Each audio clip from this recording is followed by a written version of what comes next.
अस्सलाम वालेकुम, welcome to my new video with new topic with same chapter cell structure and function. आज हमने discuss करना है साइटोप्लाज्म को। आपको याद होगा प्रीवियसली हमने सेल वॉल और सेल मेम्ब्रेन को डिस्कस किया था। अब हम मूव करेंगे साइटोप्लाज्म और उसके बाद फिर हम ऑर्गेनेल्स की तरफ मूव करते जाएंगे जो हमारे पास डबल मेम्ब्रेन बाउंडेड ऑर्गेनेल्स हैं, जो आप सब जानते हैं कि हमारे पास सिर्फ यूकैरियोटिक सेल के अंदर जो है वो प्रेजेंट होती हैं। उससे पहले हम साइटोप्लाज्म को देख लेते हैं कि साइटोप्लाज्म क्या होता है। साइटोप्लाज्म, मैंने आपसे कहा कि जब भी हमने कोई बायोलॉजिकल टर्म या कोई भी साइंटिफिक टर्म देखनी है तो उसमें हमने सबसे पहले ये देखना है कि क्या वो जो वर्ड है वो हमें कोई इन्फॉर्मेशन प्रोवाइड कर रहा है, हमने उस इन्फॉर्मेशन को डिराइव करना है और वो इन्फॉर्मेशन हमारी किस हद तक हमें हेल्प कर सकती है, हमने उसके बारे में एक दो लाइंस में जो चीजें एक्सप्लेन कर देनी है। अगर साइटोप्लाज्म को देखा जाए तो साइटो, मैंने आपसे कहा जहां भी टर्म साइटो यूज होगी इसका मतलब है सेल। तो क्या हुआ, cyto mean cell, plasm mean liquid, यानी कि सेल का जो लिक्विड पार्ट है, जो लिक्विड पोर्शन है, दैट इज बेसिकली साइटोप्लाज्म। जब भी हम ऑर्गेनेल या फिर किसी स्ट्रक्चर ऑफ द सेल को डिस्कस करेंगे तो उसके अंदर हम सबसे पहले उसका इंट्रोडक्शन और उसके जो फीचर्स होते हैं, जो उसके की पॉइंट्स हैं, पहले उनको डिस्कस करेंगे। फिर उनकी कंपोजिशन आ जाएगी, फिर उनके अंदर अगर कोई रेयर फैक्टर है या रेयर कैरेक्टर है वो आ जाएगा, अगर उसको किसी ने डिस्कवर किया है तो वो आ जाएगा, और उसके बाद उसके क्या आ जाएंगे, फंक्शंस। और आप सब ये चीज जानते हैं कि डिस्कवर और इन्वेंशन ये दो डिफरेंट टर्म्स हैं। आपने कभी भी डिस्कवरी के लिए इन्वेंशन और इन्वेंशन के लिए डिस्कवरी का टर्म यूज नहीं करना। डिस्कवर उस चीज को किया जाता है जो ऑलरेडी प्रेजेंट थी लेकिन ह्यूमन उसके बारे में नहीं जानता था। इन्वेंशन क्या होता है कि हमने ह्यूमन ने, यानी कि मैन मेड कोई भी आप कह लेंगे चीज, that is basically the invention. तो हम कहेंगे कि साइटोप्लाज्म को डिस्कवर किया गया, कोई ऑर्गेनेल है उसको डिस्कवर किया गया, कोई पार्ट ऑफ द अर्थ है वो डिस्कवर हुआ, कोई न्यू कंट्री है, कोई आप कह ले आइलैंड है, कोई फॉरेस्ट है, वो डिस्कवर होगा। ऐसा नहीं है कि वो मैन मेड है। अगर मैन मेड होगा कोई भी चीज तो हम उसको क्या कहेंगे, इन्वेंशन कहेंगे। जैसे कि माइक्रोस्कोप वगैरह हो गया या फिर कोई भी ग्लासवेयर वगैरह हो गए, ये सब क्या है, इन्वेंशन है। अच्छा जी, स्टार्ट करते हैं साइटोप्लाज्म से। सबसे पहले इसके इंट्रोडक्शन और फीचर्स आ जाएंगे। इंट्रोडक्शन में सबसे पहले आपने जो, मैंने आपको कहा कि आपने प्लांट और एनिमल सेल की बात करनी है और उसके बाद प्रोकैरियोटिक और यूकैरियोटिक सेल का डिफरेंस लिखना है। सबसे पहले देखें साइटोप्लाज्म, हमने देखना है क्या ये प्लांट और एनिमल सेल में होता है, यस। क्या ये प्रोकैरियोटिक और यूकैरियोटिक में होता है, यस। डिफरेंस क्या है वो आगे देख लेते हैं। सबसे पहले साइटोप्लाज्म जो है वो, अगर हम उसकी स्ट्रक्चर देखें या हम उसकी लोकेशन देखेंगे वो किस जगह पे मौजूद है, तो हम कहते हैं कि ये हमारे पास पूरा एक सेल है। मैंने एनिमल सेल ड्रॉ किया, ये इसकी प्लाज्मा मेम्ब्रेन है और ये इसकी न्यूक्लियर मेम्ब्रेन है। ये इसका क्या है, न्यूक्लियस है, और ये इसकी क्या है, प्लाज्मा मेम्ब्रेन है। अब और इस न्यूक्लियस की, मैंने यहाँ न्यूक्लियस ड्रॉ किया और ये क्रोमेटिन क्रोमोसोम्स वगैरह ड्रॉ किए हैं। न्यूक्लियस की जो आउटर लेयर होगी that is basically the nuclear membrane. तो हम कहते हैं कि सेल के अंदर न्यूक्लियर मेम्ब्रेन से लेके प्लाज्मा मेम्ब्रेन के दरमियान में जितना भी लिक्विड पोर्शन होगा, जितना भी लिक्विड पार्ट होगा, that is basically the cytoplasm. इसकी लोकेशन का पता चल गया। उसके बाद एक कॉमन है बोथ में, प्रोकैरियोटिक और यूकैरियोटिक में। डिफरेंस क्या है आप जानते हैं, यूकैरियोटिक सेल क्या होते हैं, जिसके अंदर मेम्ब्रेन बाउंडेड ऑर्गेनेल हो, मेम्ब्रेन बाउंडेड हमारा डीएनए जो है न्यूक्लियस की फॉर्म में मौजूद हो। और उसके अलावा हम ये भी जानते हैं कि साइटोस्केलेटन भी यूकैरियोट्स में मौजूद होता है जबकि प्रोकैरियोट्स में मौजूद नहीं होता। ये मैंने जब प्लाज्मा मेम्ब्रेन का टॉपिक डिस्कस किया था तो उसमें हमने ये बात देखी थी कि जो साइटोस्केलेटन है वो यूकैरियोट्स में मौजूद है, जिन्होंने सपोर्ट की हुई है किसको, आप कह लेंगे हमारी जो मेम्ब्रेन है उसकी स्ट्रक्चर को। तो वो कहते हैं कि प्रोकैरियोट के अंदर साइटोस्केलेटन और ऑर्गेनेल्स एब्सेंट होंगे जबकि यूकैरियोट्स में साइटोस्केलेटन और ऑर्गेनेल जो है वो प्रेजेंट होंगे। ये मेजर डिफरेंस है साइटोप्लाज्म ऑफ प्रोकैरियोट और यूकैरियोट का।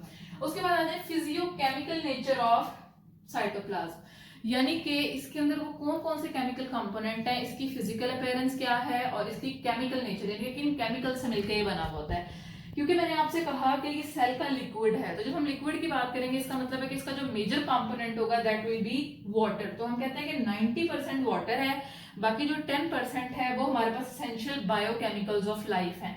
बायोकेमिकल्स क्या है, बायो मीन लाइफ, और केमिकल्स क्या होंगे, केमिकल आप कह लेंगे एलिमेंट्स वगैरह जो होते हैं, केमिकल कंपाउंड वगैरह। आपने देखा होगा हमारे पास जो बायोकेमिकल एलिमेंट्स हैं उसमें carbon, oxygen, nitrogen, phosphorus, hydrogen, ये सब चीजें इंक्लूड हो रही होती हैं। अगर मैं एलिमेंट से फर्दर मूव करूं यानी कि मॉलिक्यूल्स की तरफ मूव करूं तो मेरे पास दो तरह के मॉलिक्यूल्स हैं, एक मैक्रो मॉलिक्यूल है, एक माइक्रो मॉलिक्यूल है। माइक्रो मॉलिक्यूल क्या होंगे, जो स्मॉलर होंगे, माइक्रो क्या होंगे, जो स्मॉलर होंगे, और मैक्रो क्या होंगे, जो कि हमारे पास क्या होंगे, लार्जर होंगे। लार्जर की पहले एग्जांपल दे देती हूँ, carbohydrate, protein, lipids, nucleic acid, जिसमें डीएनए और आरएनए फॉल कर रहा होता है। माइक्रो क्या है, स्मॉलर, यानी कि माइक्रो में हमारे पास अमीनो एसिड्स आ जाएंगे, फैटी एसिड्स आ जाएंगे, स्मॉल शुगर्स आ जाएंगी, सॉल्ट्स आ जाएंगे, विटामिन्स आ जाएंगे, न्यूक्लियोटाइड्स आ जाएंगे। सिंपल आप माइक्रो को ऐसे भी याद रख सकते हो कि सब यूनिट्स। इसके अलावा इसके अंदर डिफरेंट मॉलिक्यूल में कार्बन डाइऑक्साइड, ऑक्सीजन वगैरह, ये भी माइक्रो मॉलिक्यूल में जो है वो फॉल कर रहे होते हैं। तो हम कहते हैं कि 90% वाटर है और बाकी इसेंशियल बायोमॉलिक्यूल्स हैं लाइफ के।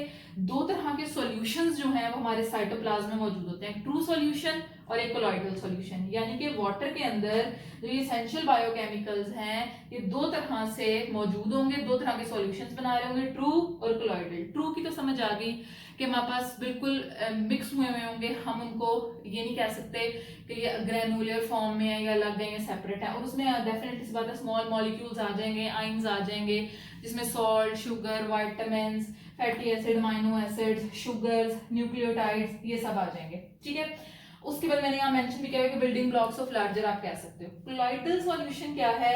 अच्छा, सबसे पहले तो कोलॉइडल की ना एग्जांपल जो अगर मैं रियल लाइफ में आपको दूं या रियल लाइफ में अगर आपको दूं, अक्सर ऐसा होता है ऐसा सॉल्यूशन जिसमें छोटे छोटे ग्रेन्यूल्स मौजूद होंगे, यानी कि वो स्मूथ नहीं होगा, वो बिल्कुल इंटरमिक्स आपस में नहीं हुआ होगा। अक्सर आपने देखा है कि अगर हमारा एनवायरनमेंट है उसमें लाइट फॉल कर रही है तो हमें छोटे छोटे पार्टिकल्स जो है ना वो नजर आ रहे होते हैं। अक्सर आपने ये चीज ऑब्जर्व की होगी। तो वो बेसिकली क्या है, कोलॉइडल की जो है ना वो बेस्ट एग्जांपल है।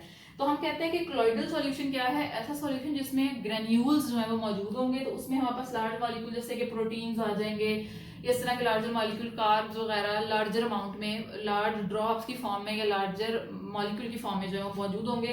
That is colloidal solution. तो समझ आ गई कि 90% वाटर है, 10% बाकी एसेंशियल मॉलिक्यूल्स हैं, वो दो तरह से मौजूद है, ट्रू सॉल्यूशन में और कोलॉइडल में। ट्रू में क्या होंगे, सारे स्मॉल, और कोलॉइडल में क्या होंगे, सारे लार्ज। वो अच्छे तरीके से डिस्पर्स नहीं हो रहे, इंटरमिक्स नहीं हो रहे, वो एक स्मूथ स्ट्रक्चर नहीं दे रहे, स्मूथ सॉल्यूशन नहीं बना रहे, तो हमने उनको कोलॉइडल में फॉल करवा दिया। अच्छा जी, उसके बाद आ जाता है कि हमारा जो साइटोप्लाज्म है ना उसके टू मेजर पोर्शंस हैं। अब ये देखें, एक पोर्शन है नियरर टू द न्यूक्लियस। जो portion nearer to the nucleus होगा that is the cytosol. Cyto mean again cell, sol mean solution. अच्छा जी, जो न्यूक्लियस से दूर, जो पेरिफेरी यानी कि प्लाज्मा मेम्ब्रेन के करीब रीजन होगा, ये मैंने इधर मेंशन किया हुआ है, ये हमारे पास प्लाज्मा मेम्ब्रेन, पेरिफेरी या प्लाज्मा मेम्ब्रेन के करीब रीजन होगा, that is gel like, gel की फॉर्म में होगा, इट इज कॉल्ड साइटोजेल। ये क्या होगा, जो हमारे पास साइटोसोल होगा ये लेस विस्कस होगा, नियर न्यूक्लियस होगा। साइटोजेल क्या होगा, मोर विस्कस होगा और नियर प्लाज्मा मेम्ब्रेन होगा। ये जो साइटोजेल होगा इसके अंदर नॉर्मली हमारे पास जो स्टोरेज आप कह लो को मॉलिक्यूल या स्टोरेज पार्टिकल जैसे कि ग्लाइकोजन, लिपिड ड्रॉपलेट्स वगैरह ये मौजूद होंगे। जैसे ही सेलुलर एक्टिविटी में ये रिक्वायर्ड होंगे ये फौरन से उस साइड पे जाएंगे, वो एक्टिविटी परफॉर्म करेंगे, जितनी एनर्जी, जितना इनका यूजेज होगा, बाकी जो वेस्ट होगा वो वेस्ट अगेन स्टोर हो जाएगा और सेल से जो है वो एलिमिनेट कर दिया जाएगा। अगर साइटोजेल की बात की जाए तो इसमें जो ऑर्गेनेल फॉल कर रहे होते हैं उसमें कॉन्ट्रैक्टाइल वैक्यूल जो है ना, या आप कह लो कॉन्ट्रैक्टाइल वैक्यूल वगैरह, ये ज्यादातर होते हैं क्योंकि इन्होंने क्या करना होता है, वेस्ट मटेरियल को एलिमिनेट करना होता है, जो एसेंशियल न्यूट्रिएंट्स होते हैं उनको स्टोर करना होता है for the further usages of the cell, और उसमें से एक्सक्रीटरी प्रोडक्ट निकाल के वेस्ट करना है। तो ये साइटोजेल का ये काम है। साइटोसोल क्या है, नियर द न्यूक्लियस है, तो जितनी भी मेटाबॉलिक एक्टिविटीज हो रही होंगी, जितनी भी फंक्शनैलिटी हो रही होंगी, ट्रांसक्रिप्शन, ट्रांसलेशन हो रही होगी, यानी कि डीएनए से मैसेंजर आरएनए का बनना और मैसेंजर आरएनए से प्रोटीन का बनना, ये न्यूक्लियस से निकल रहा है मैसेंजर आरएनए और यहाँ पे ट्रांसलेशन हो रही है। इसी तरह से और जितने भी मेटाबॉलिक प्रोसेसेस हो रहे होते हैं वो सारे हमारे पास कहाँ हो रहे होते हैं, साइटोसोल में जो है वो हो रहे होते हैं। अच्छा जी, पोर्शन कितने हो गए, 2 हो गए। साइटोसोल का फंक्शन समझ आ गया, साइटोजेल का समझ आ गया। अब मूवमेंट, साइटोप्लाज्म में हर वक्त एक मूवमेंट हो रही होती है सर्कुलर फॉर्म में, जिसको हम साइक्लोसिस या फिर साइटोप्लाज्मिक स्ट्रीमिंग मूवमेंट भी कह रहे होते हैं। जो कंट्रोल कौन कर रहे होते हैं, साइटोस्केलेटन कंट्रोल कर रहे होते हैं। और इसमें भी मोर स्पेसिफिकली जो माइक्रोफिलामेंट्स होते हैं उनकी कॉन्ट्रैक्टाइल एक्टिविटी की वजह से ये क्या कर रहा होता है, साइक्लोसिस हो रही होती है। हर वक्त साइटोप्लाज्म जो है एक मूवमेंट में होगा कांस्टेंट। अब क्वेश्चन ये राइज होता है कि अगर साइटोप्लाज्म हर वक्त मूवमेंट में है तो इसका मतलब है कि ऑर्गेनेल भी हर वक्त मूव कर रहे होंगे। कुछ ऑर्गेनेल ऐसे होते हैं जो फ्लोट कर रहे होते हैं, कुछ ऑर्गेनेल ऐसे होते हैं जो अपनी पोजीशन पे रहते हैं, अपनी पोजीशन से आप कह लें कि वो मूव नहीं करते, वो सिंक नहीं करते, उनकी फंक्शनैलिटी के ऊपर ये जो आप कह लें कि साइक्लोसिस है वो कोई इफेक्ट जो है वो नहीं डाल रही होती, यानी कि वो अपनी पोजीशन में जो है वो रहेंगे। और ये रोल जो हर ऑर्गेनेल को अपनी पोजीशन में रखने का है और इस मूवमेंट को कंट्रोल जो कर रहा होता है वो किसका होता है, साइटोस्केलेटन। देखो ये मैंने मेंशन भी किया है, साइटो मीन सेल, स्केलेटन आपको पता है स्केलेटन कोई भी ऐसी रिजिड स्ट्रक्चर होती है जो क्या कर रही है, प्रोटेक्शन दे रही है, जो सपोर्ट कर रही है, जो एक शेप प्रोवाइड कर रही है, जिसने हर चीज को फिक्स किया हुआ है। मैं अपनी बॉडी की अगर बात करूं, हमारा वो स्केलेटन ही है, वो हमारा स्केलेटन ही है जिसने मुझे बाइपेडल पोस्चर दिया हुआ है, मेरा वो स्केलेटन ही है जिसने मुझे एक शेप दी हुई है, मेरा वो स्केलेटन ही है जिसने मेरे फीचर्स को डिफाइन किया हुआ है, मेरा वो स्केलेटन ही है जिसकी वजह से मेरा हर विसरल ऑर्गन, मेरी हर स्ट्रक्चर, मेरा हर ऑर्गन क्या है, अपनी एक स्पेसिफिक पोजीशन पे जो है वो मौजूद है। तो हम कहते हैं कि साइटोस्केलेटन का काम ही है कि उसने सपोर्ट देना है, प्रोटेक्शन देना है, एक आप कह लें कि शेप देनी है, हर चीज को ऑर्गेनाइज रखना है, अपनी पोजीशन पे रखना है। तो साइटोस्केलेटन जो है एक तो मूवमेंट कर रहा है और दूसरा ऑर्गेनेल को अपनी अपनी पोजीशन पे रखा हुआ है ताकि वो बेटर वे में क्या कर सके, अपनी फंक्शनैलिटी परफॉर्म कर सके। अच्छा जी, उसके बाद आ जाता है हमारे पास इसका फंक्शन, थर्ड पॉइंट पे। फंक्शन में हम कहते हैं कि सबसे पहले ये मेटाबॉलिक और स्टोरेज रोल जो है वो बेसिक जो इसके काम है वो दो है, मेटाबॉलिक और storage. Cytoplasm basically store house है सेल का और इसके अंदर मेटाबॉलिक एक्टिविटी हो रही होती है। मेटाबॉलिक, मेटाबॉलिज्म, मेटाबॉलिज्म आप सब जानते हैं कि सेल के अंदर जितने भी केमिकल रिएक्शंस हो रहे होते हैं उन सबको हम क्या कहते हैं, मेटाबॉलिज्म कहते हैं। केमिकल रिएक्शंस क्यों हो रहे होते हैं कि जो हमने फूड इनटेक किया है, वो लिक्विड है, वो सॉलिड है, उससे एनर्जी ऑब्टेन करना, that is basically the metabolism. Metabolism two kind में होता है, एनाबॉलिज्म और कैटाबॉलिज्म। एनाबॉलिज्म क्या है, स्मॉलर से लार्जर का बनना, यानी कि अमीनो एसिड से प्रोटीन का बनना, कंस्ट्रक्टिव मेटाबॉलिज्म भी कह सकते हैं। कैटाबॉलिज्म क्या है, लार्जर का स्मॉलर में कन्वर्ट होना, डिस्ट्रक्टिव मेटाबॉलिज्म भी कह सकते हैं, यानी कि प्रोटीन का अमीनो एसिड्स में कन्वर्ट होना। साइट है मेटाबॉलिज्म के लिए, स्टोर हाउस है सेल का। मेटाबॉलिक रिएक्शन सारे कहाँ हो रहे होते हैं, साइटोसोल में, जैसे मैंने अभी आपको बताया। इसमें प्रोटीन बायोसिंथेसिस आ जाएगा, ग्लाइकोलिसिस आ जाएगा। ग्लाइकोलिसिस आप सब जानते हो कि हमारे पास क्या है, ग्लाइकोलिसिस जो है वो ग्लूकोज को क्या करना, ब्रेक डाउन करना और उससे एनर्जी ऑब्टेन करना। ग्लाइकोलिसिस मीन हमारे पास क्या आता है, ब्रेक डाउन, और ग्लाइकोमीन कि हमारी जो ग्लूकोज है उसको ब्रेक डाउन करना।